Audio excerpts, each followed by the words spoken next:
श्रीयकान्ताय कल्याणनिधये निधयेऽर्थिनां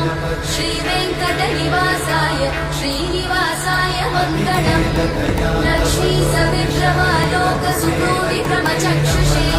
चक्षुषे सर्वलोकानां वेङ्कटेशाय मङ्गलम्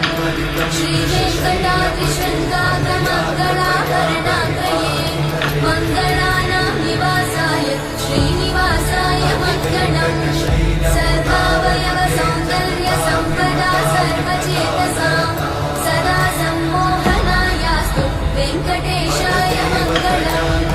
नित्याय निरवध्याय सत्यानन्दचिदात्मने सर्वान्तरात्मने श्रीमद् वेङ्कटेशाय मङ्गलम् स्वतः सर्वविदे सर्वशक्तये सर्वशेषिणे सुलभाय सुशीलाय वेङ्कटेशाय मङ्गलम् परस्मै ब्रह्मणे पूर्णकामाय परमात्मने प्रयुञ्जे परतत्त्वाय वेङ्कट